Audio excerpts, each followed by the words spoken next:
Hello friends, welcome back to the new video. In this video guys, we are going to talk about how to on auto rotate screen in our Redmi phone. Guys, you want to on your auto rotate screen in your Redmi phone, so guys you can on it.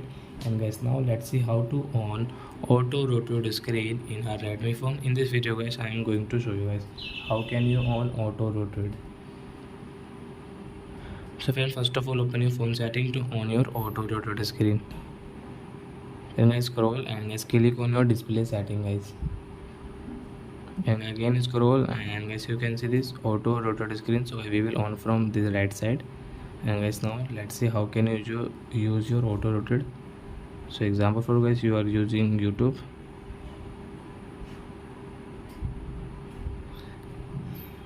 and guys you want to rotate your phone, so guys you can rotate. You can see guys, so you can use